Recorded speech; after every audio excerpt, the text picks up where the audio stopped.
While you were sleeping, the world changed forever. And most people have no idea why their grocery bill keeps going up. Let's talk about something the mainstream media isn't explaining clearly. The Strait of Hormuz, a narrow channel just 34 kilometers wide, sitting between Iran and Oman. Every single day, 20 million barrels of oil and gas pass through it.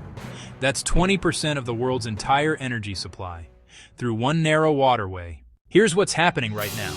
Tanker traffic has collapsed, from 24 tankers per day down to just 3 or 4. Iran has confirmed 21 attacks on commercial vessels so far. Over 150 tankers are anchored outside the strait, waiting. And here's the development nobody saw coming. US and Israeli forces struck South Pars, the largest natural gas reserve on the planet. This single field supplies 20% of the world's LNG. It's shared with Qatar, which now finds itself caught right in the middle.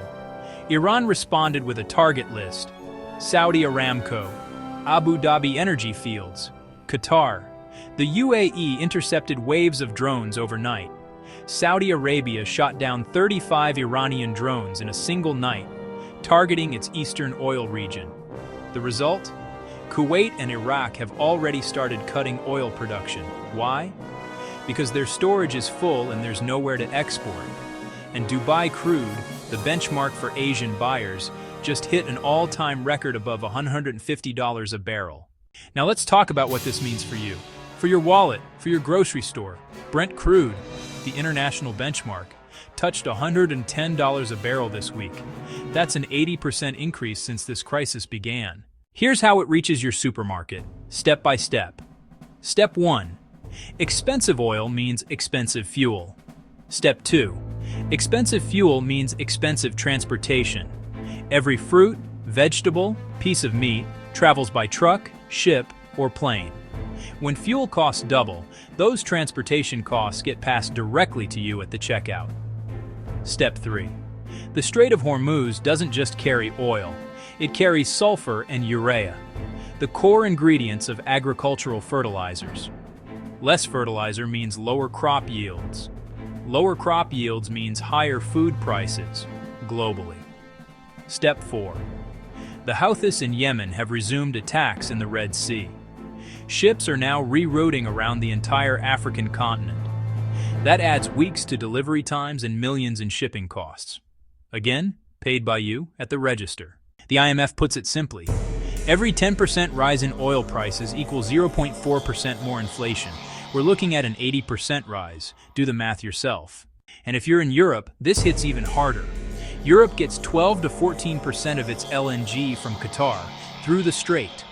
The Dutch TTF, Europe's natural gas benchmark, doubled within 48 hours. That means higher electricity bills, higher heating costs, higher everything. Now let's talk about the Federal Reserve, because you hear this word constantly, and most people don't fully understand what it means. The Federal Reserve is the central bank of the United States. Think of it like a supercharged version of your country's central bank, but for the entire global economy. Why? Because the US dollar is the world's reserve currency. Every major commodity, oil, gold, food, is priced in dollars. Whatever the Fed decides affects interest rates, stock markets, mortgages, and savings accounts worldwide. The Fed has one main tool: interest rates. If they raise rates, borrowing becomes expensive, people spend less, prices fall, inflation comes down. If they cut rates, borrowing becomes cheap, more money flows, economy accelerates. So, what did they decide on March 18, 2026? They held rates steady, between 3.5% and 3.75%. The vote was 11-1. The only dissenting vote?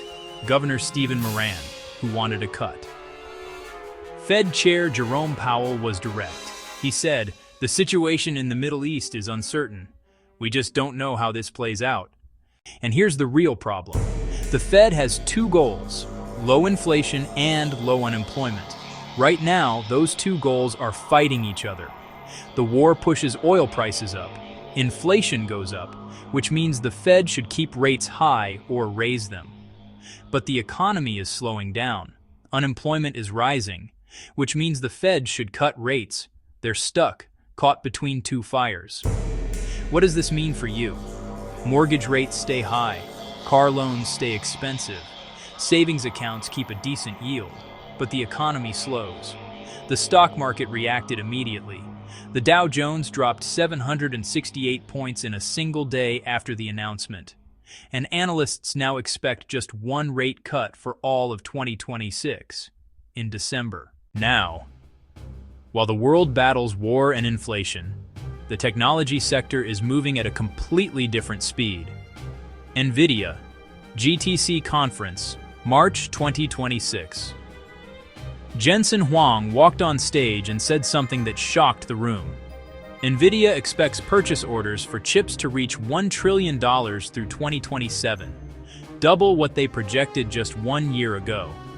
Their new platform, Vera Rubin, is already live inside Microsoft Azure. It can process 700 million tokens per second. For context, previous generation systems managed 2 million. That's a 350x improvement. Jensen Huang said it best. The data center used to store files. Now it's a factory that generates tokens. And NVIDIA isn't stopping there. They're bringing AI computing to space. They announced plans for orbital AI infrastructure, computing satellites, at GTC. OpenAI, $110 billion and an IPO on the horizon. OpenAI just closed the largest private capital raise in history, $110 billion. Valuation, $840 billion. Amazon committed $50 billion. NVIDIA committed $30 billion. SoftBank committed $30 billion. CEO Sam Altman announced a goal that sounds like science fiction. A fully autonomous AI researcher, operational by September 2026. An AI system that conducts scientific research independently, in math, physics, biology, chemistry, business, with minimal human input. But here's the competitive reality. ChatGPT's market share has dropped from 69% in January 2025 to 45% today. And the biggest winner? Google Gemini, now at 750 million monthly active users and growing fast. Microsoft, major reshuffling at the top. CEO Satya Nadella restructured the entire AI leadership. Mustafa Suleyman, hired for $650 million in 2024, has been sidelined. Consumer and enterprise co-pilot teams are now merged under one unified command. And Microsoft just launched MAI Image 2, a new AI image generator competing directly with the best in the market. Google, the quiet counterattack. Google launched Gemini 3.1 flashlight, 2.5 times faster than previous versions. Priced at just 25 cents per million tokens, making it almost free for developers. And in a major partnership move, Apple is integrating Google's Gemini model into a completely rebuilt AI-powered Siri, launching with iOS 26.4. The two biggest rivals in consumer tech, now sharing the same AI engine. Here's the full picture. Strait of Hormuz, effectively closed. Oil at $110. Inflation rising. The Fed, frozen. Rates unchanged. One cut expected for the entire year. Your grocery bill going up. Your energy bill going up. And it's connected. NVIDIA, $1 trillion in orders. Vera Rubin live. Computing moving to space. OpenAI, $110 billion raised. Autonomous AI researcher coming this year. Google, quietly taking market share from ChatGPT. Apple joining forces. Microsoft, restructuring fast to stay competitive. These aren't just headlines. These are decisions being made right now that will affect your money, your investments, and your daily life. If you want to understand what's really happening in the world, follow the Investor's Vault, the news that actually matters. The Investor's Vault. The Strait of Hormuz, a narrow channel, just 34 kilometers wide, sitting between Iran and Oman. Every single day, 20 million barrels of oil and gas pass through it. That's 20% of the world's entire energy supply, through one narrow waterway.